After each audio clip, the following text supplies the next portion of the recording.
Check వస్తుందమ్మా.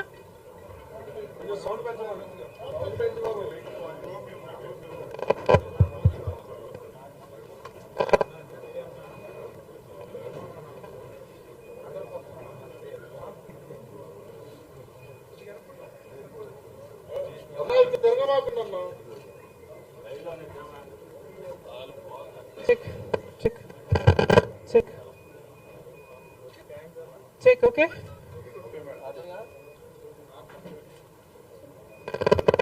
Check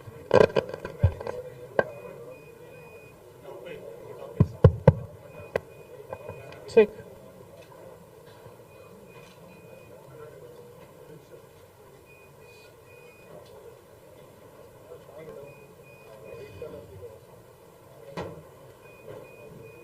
ఓకేమ్మా. నా వాయిస్ మరీ లౌడ్గా ఉందా, బాగానే ఉందా? ఈరోజు రాహుల్ గాంధీ గారి పుట్టినరోజు. ఈ సందర్భంగా మేమే కాదు, రాష్ట్ర వ్యాప్తంగా దేశవ్యాప్తంగా కూడా రాహుల్ గాంధీ గారి పుట్టినరోజు చాలా సంతోషంగా జరుపుకోవటం జరుగుతుంది. ఈరోజు గమనించాల్సిన విషయం ఏమిటి అంటే, రాహుల్ గాంధీ గారు ప్రతి కాంగ్రెస్ నాయకురాలి, ప్రతి కాంగ్రెస్ కార్యకర్త తలెత్తుకొని తిరిగేటట్టు రాహుల్ గాంధీ గారు ఈరోజు కాంగ్రెస్ పార్టీ కోసం తను చేసిన కృషి వల్ల ఇది సాధ్యం చేశారు. రాహుల్ గాంధీ గారు తన ఫైటింగ్ స్పిరిట్ తో ఎన్ని అవమానాలు వచ్చినా ధైర్యంగా ఎదుర్కొని ఈ సుదీర్ఘ ప్రయాణంలో తను ఎంతటి ఫైటరో నిరూపించుకున్నారు. ప్రజలతో తాను మమేకమైన విధానం అయితేనేమి, సమస్యల పట్ల తాను స్పందించిన విధానం అయితేనేమి, ఇవన్నీ కూడా దేశంలోని ప్రజలందరూ గమనించారు. కాబట్టి ఈరోజు కాంగ్రెస్ పార్టీకి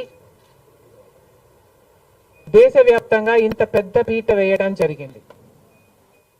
రాహుల్ గాంధీ గారు చేసిన పాదయాత్ర ఐక్యతను పెంచడానికి, సోదర భావాన్ని పెంపొందించడానికి, న్యాయం కోసం తను చేసిన పాదయాత్ర, సుదీర్ఘమైన పాదయాత్ర ఎంతో మంది గుండెల్లో కాంగ్రెస్ పార్టీ పట్ల ఆదరణ, గౌరవాన్ని పెంచింది.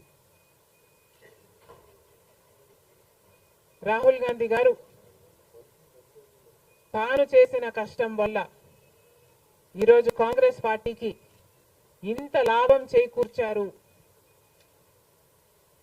అని ప్రతి కాంగ్రెస్ కార్యకర్త తలెత్తుకొని గర్వంగా చెప్పుకోగలం.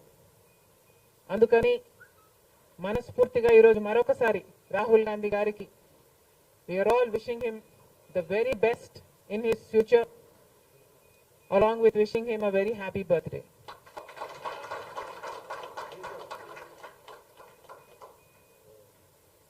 अब की बार 400 पार అంది బీజేపీ పార్టీ.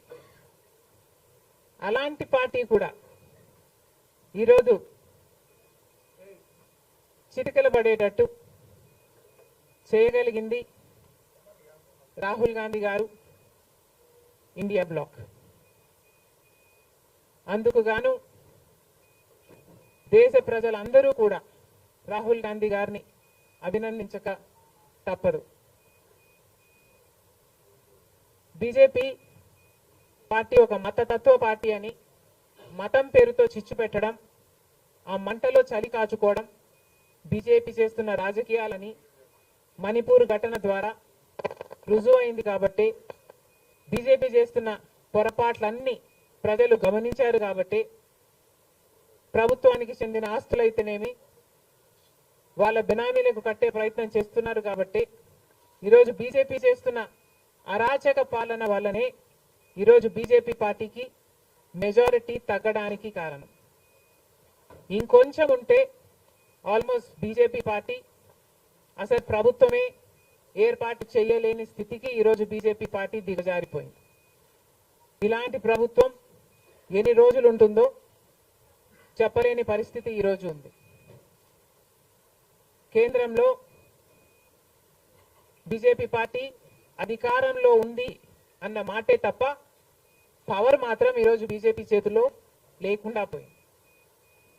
ఎందుకంటే ఈరోజు బీజేపీ పార్టీ వాళ్ళ స్ట్రెంగ్త్ కోసం ఇతరుల మీద డిపెండ్ అయ్యే పరిస్థితి ఈరోజు బీజేపీ పార్టీకి కల్పించడంలో కాంగ్రెస్ పార్టీ రాహుల్ గాంధీ గారు ఇండియా బ్లాక్ సక్సెస్ అయ్యారు.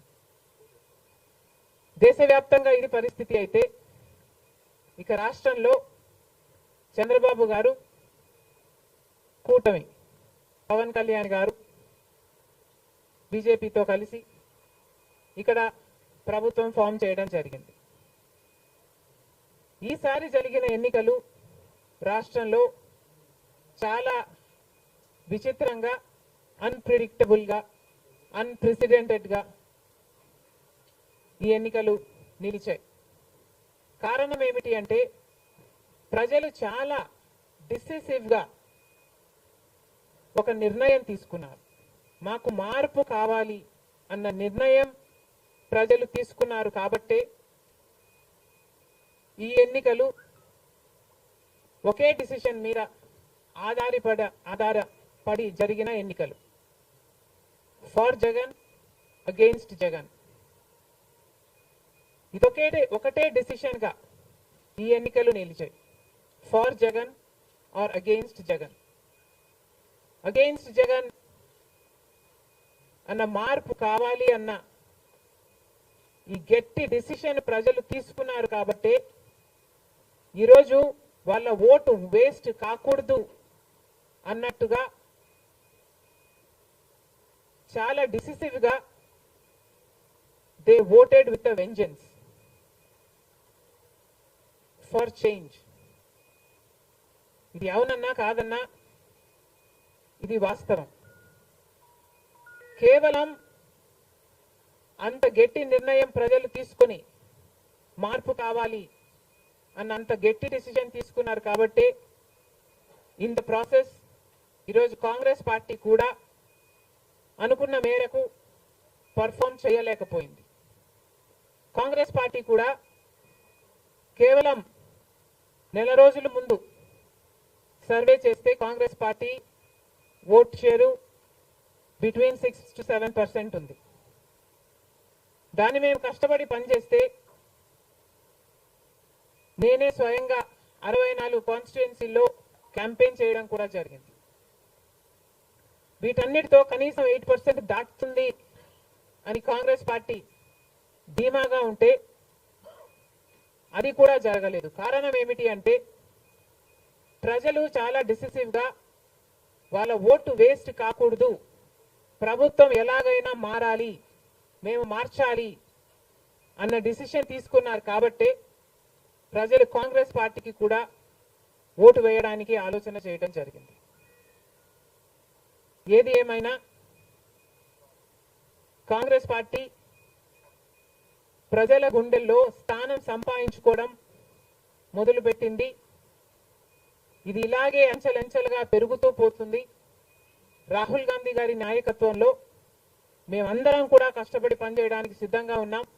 అటు కేంద్రంలోనైనా ఇటు రాష్ట్రంలోనైనా కాంగ్రెస్ పార్టీకి మంచి భవిష్యత్తు ఉంటుందని 2029 కల్లా మేము ఒక మంచి పొజిషన్లోకి రాగలమని నమ్మకం మా అందరికీ ఉంది. ఈరోజు చంద్రబాబు గారు ముఖ్యమంత్రి ప్రజల తీర్పును గౌరవిస్తూ ఆయనకు మరొకసారి శుభాకాంక్షలు తెలియజేస్తుంది కాంగ్రెస్ పార్టీ. అలాగే చంద్రబాబు గారికి మరొకసారి గుర్తు చేస్తుంది కాంగ్రెస్ పార్టీ మన రాష్ట్రానికి రావాల్సిన ప్రత్యేక హోదా. ప్రత్యేక హోదా అన్నది ఆంధ్ర రాష్ట్ర ప్రజల ఊపిరి. 10 సంవత్సరాలుగా మోడీ గారు, బీజేపీ పార్టీ ప్రత్యేక హోదా విషయంలో ఆంధ్ర రాష్ట్రాన్ని, ఆంధ్ర ప్రజలను మోసమే చేశారు. 10 సంవత్సరాల క్రితము ఎలక్షన్లకు ముందు మోడీ గారు వచ్చినప్పుడు 10 సంవత్సరాలు ప్రత్యేక హోదా ఇస్తాము అని తిరుపతిలో మాట ఇవ్వడం జరిగింది మోడీ గారు. అప్పుడు చంద్రబాబు గారు చెప్పిన మాట 10 సంవత్సరాలు సరిపోదు, 15 సంవత్సరాలు కావాలి అన్నారు అదే సభలో. కానీ 10 సంవత్సరాలు గడిచిపోయినా కూడా ఈ రోజు వరకు కూడా బీజేపీ పార్టీ ఆ మాటను నిలబెట్టుకోలేదు. కానీ ఇప్పుడు చంద్రబాబు గారు మద్దతు ఇస్తున్నారు కాబట్టి బీజేపీ పార్టీ అధికారంలో నిలబడింది. ఈ విషయం మోడీ గారు గుర్తుపెట్టుకోవాలి.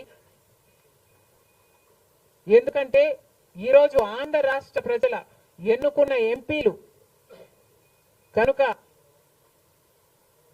బీజేపీ పార్టీకి చంద్రబాబు గారు మద్దతు ఇవ్వకపోయి ఉంటే అసలు బీజేపీ పార్టీ అధికారంలో ఉండే ప్రసక్తే లేదు.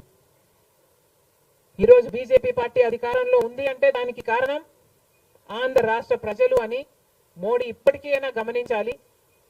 చంద్రబాబు గారికి మరొకసారి గుర్తు చేస్తున్నాం, చంద్రబాబు గారు బీజేపీ పార్టీతో ఎలక్షన్లకు ముందు పొత్తు పెట్టుకుంటున్నప్పుడే కాంగ్రెస్ పార్టీ పదే పదే చెప్పడం జరిగింది, ఒక్క మాట అయినా తీసుకోకుండా, కండిషనల్ సపోర్ట్ అయినా మీరు ఎక్స్టెండ్ చేయకుండా, మీరు బేషరతుగా స్పెషల్ స్టేటస్ అన్న కండిషన్ పెట్టకుండానే మీరు బీజేపీ పార్టీకి ఎందుకు అలయన్స్ పెట్టుకున్నారు చంద్రబాబు గారు అని అప్పుడు ప్రశ్నించడం జరిగింది.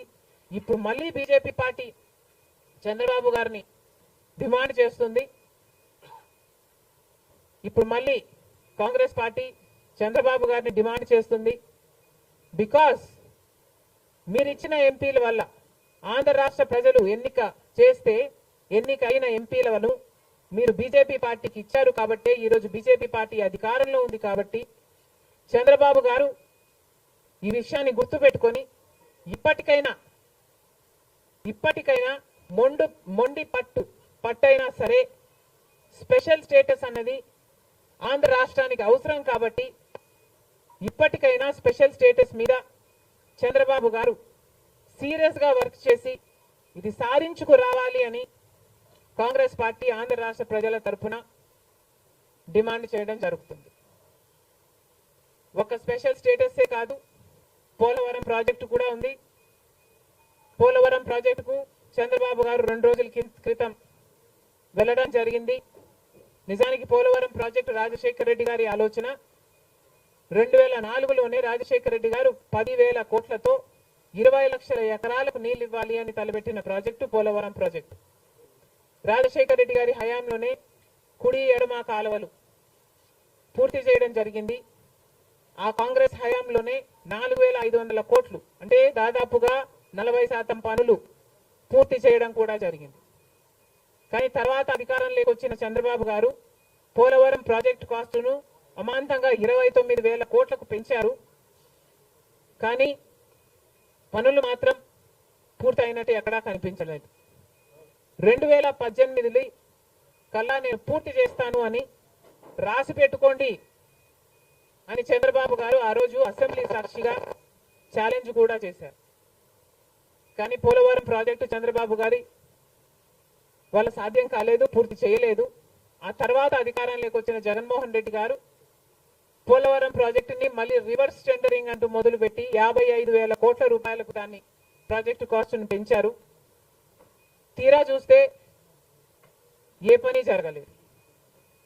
ఇప్పటికైనా చంద్రబాబు గారు చెప్తున్న మాట ఏమిటి అంటే 75% పనులు మా హయాంలోనే పూర్తయ్యాయి, 25% పనులు మిగులున్నాయి, నేను పూర్తి చేస్తాను అని చెప్పడం జరిగింది మొన్న చంద్రబాబు గారు.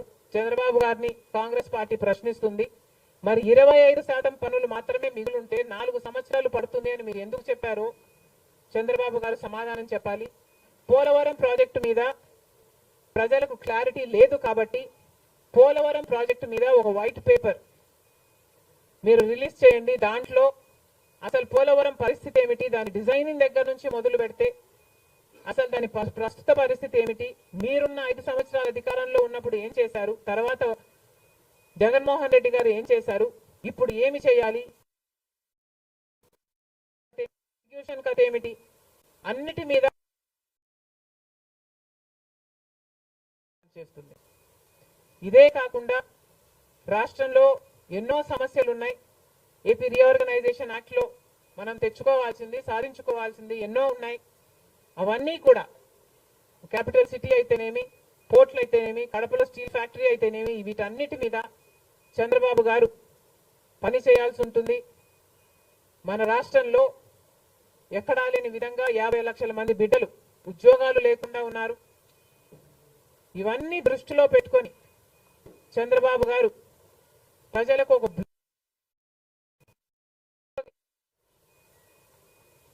బాగుంటుందని కాంగ్రెస్ పార్టీ భావిస్తుంది.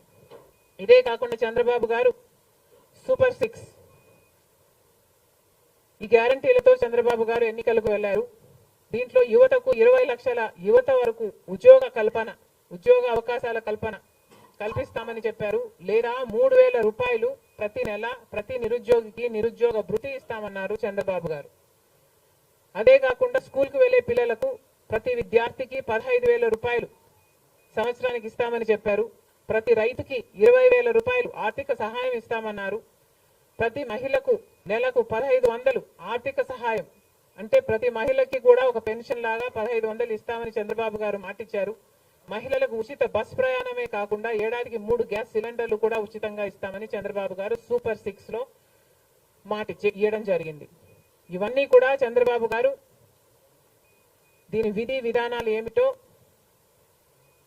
మొదలు పెట్టే తేదీ ఏమిటో వీటి మీద కూడా చంద్రబాబు గారికి స్పష్టత ఇవ్వాల్సిన అవసరం ఉంది. ఇవన్నీ ఎందుకు చెప్తున్నాము అంటే, మన రాష్ట్రము మిగతా రాష్ట్రాల్లాగా కాదు. మన రాష్ట్రము చాలా వెనకబడి ఉన్న రాష్ట్రం. వెంటనే పని చేయాల్సిన అవసరం ఉంది కాబట్టి మేము చంద్రబాబు గారిని,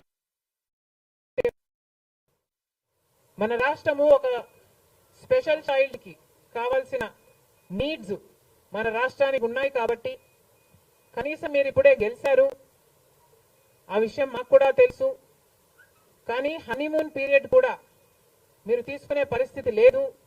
వెంటనే పనిలోకి దిగాలి, ఇవన్నీ చెయ్యాలి, మొదలు పెట్టాలి అని కాంగ్రెస్ పార్టీ చంద్రబాబు గారికి సూచిస్తుంది. అంతేకాదు కాంగ్రెస్ పార్టీ తరఫున మేమందరం కూడా ప్రజల పక్షాన నిలబడుతూనే ఉంటాం. ప్రత్యేక హోదా గురించి అయితేనేమి, ఆంధ్ర రాష్ట్ర బిడ్డల భవిష్యత్తు గురించి అయితేనేమి కొట్లాడు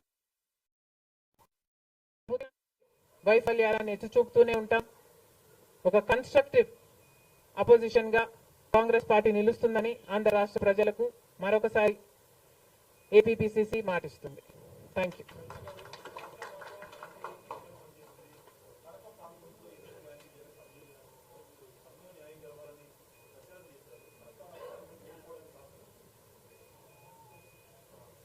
Kadapa situation is a different situation because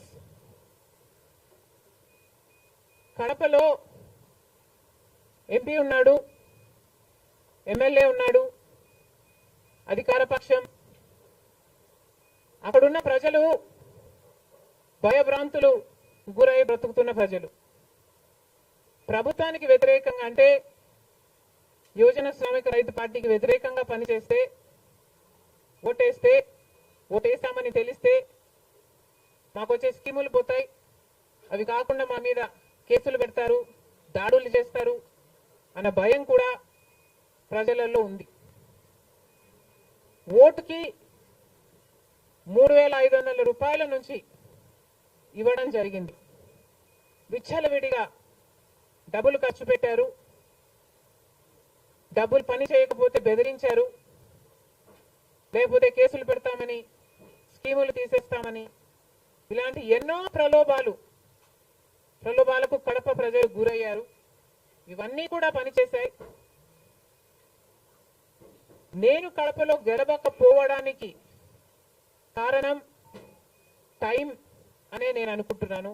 because నేను కడపలో తిరిగింది కేవలం 14 రోజులు మాత్రమే. 14 రోజులు క్యాంపెయిన్ చేశాము, మిగతా టైం స్టేట్ వైడ్ క్యాంపెయిన్ చేశాము. మేము 14 రోజులు ఎంత కష్టపడినా కూడా we were not able to cover most of the geographical area. చాలా మటుకు రూరల్ ప్రాంతాలలో కనీసం రాజశేఖర రెడ్డి బిడ్డ పోటీ చేస్తుంది అన్న విషయం కూడా చాలా మందికి తెలియలేదు. మేము పోటీ చేసింది కూడా ఎలాగైనా సరే మళ్ళీ హంతకులు హత్య చేపించిన వాళ్ళు చట్టసభలకు వెళ్ళకూడదు అని ఉద్దేశంతో మాత్రమే పోటీ చేయడం జరిగింది. సరే, అది జరగకపోయి ఉండొచ్చు, కానీ ప్రజల కంటే పైనున్నది దేవుడు. ఐఎమ్ వెరీ ష్యూర్ వాళ్ళ పాపం పండుతుంది. పండే రోజు కోసం దేవుడు కూడా ఎదురు చూస్తున్నాడని నా అభిప్రాయం.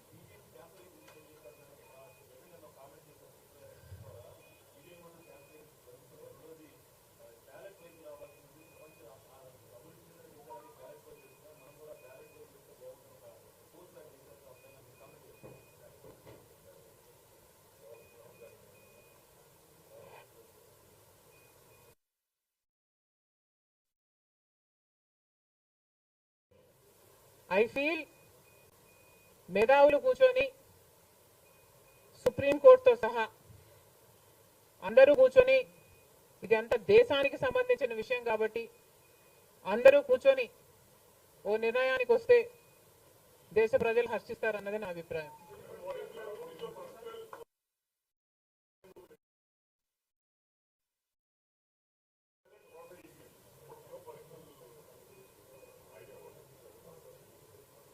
How does it matter what I think personally? Exactly. The reason I want Supreme Court to be involved is because I don't know the entire positives and the negatives of it. So there should be intellectuals, there should be the best of the judicial sitting and discussing over it and see the pros and the cons of it and then come to a decision is what I think. Because as of now, I do not have the entire information of the whole topic.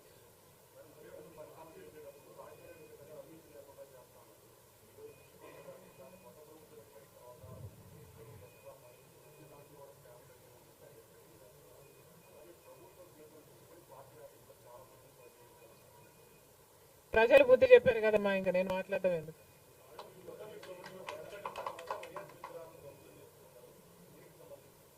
ఇది చాలా దారుణం, ఇది చాలా దారుణం. కేవలం ఒక party ఓడిపోయింది కాబట్టి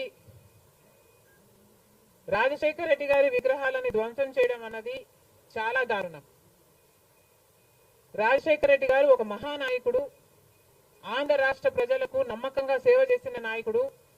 సేవ చేస్తూనే ప్రజల మధ్యలో నేను ఇంకా ఎంతో చేయాలి, సాధించాలి అని రచ్చబండకని బయలుదేరి వెళ్ళి చనిపోయిన నాయకుడు రాజశేఖర రెడ్డి గారు.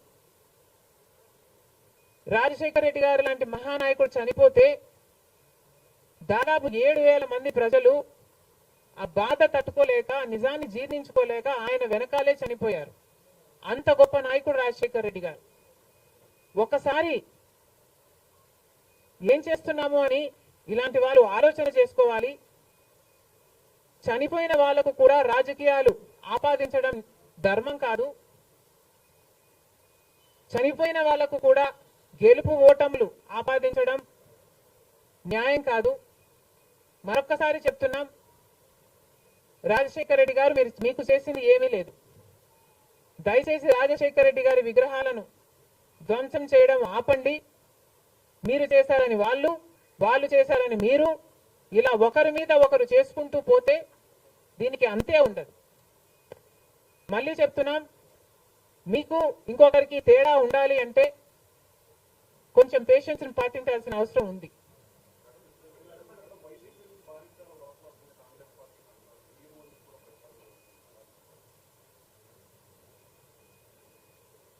ఈవెన్చువలీ పిల్ల కాలువలన్నీ సముద్రంలో కలవాల్సిందే.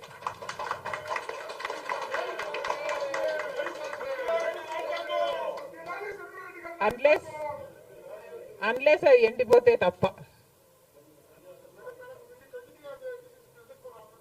Yes, definitely.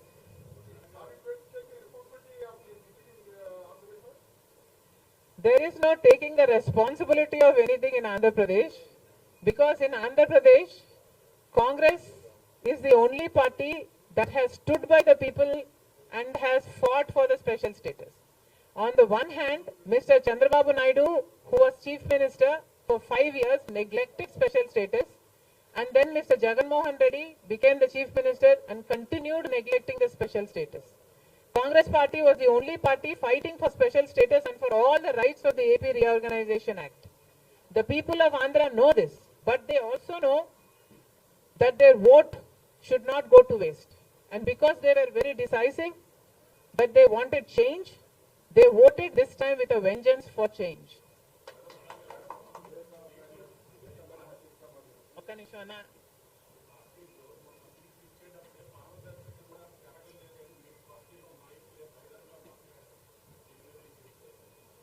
కాంగ్రెస్ పార్టీ ఒక జాతీయ పార్టీ.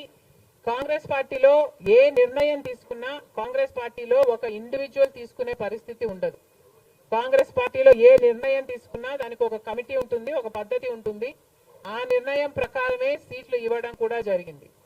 మిగతా వాళ్ళు అంటారా, వాళ్ళు చేసే చిల్లర అలిగేషన్లకు నేను సమాధానం చెప్పాల్సిన అవసరం ఉంది అని, నేను సంజాయిషి ఇవ్వాల్సిన అవసరం ఉంది అని నేను అనుకోవటం లేదు. Indiscipline will not be tolerated by the Congress party, and severe action will also be taken against those who resort to indiscipline.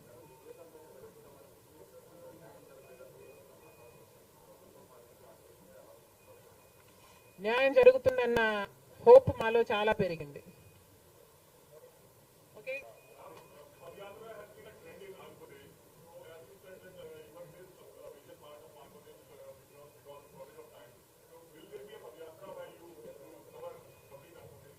never say never, nothing is impossible.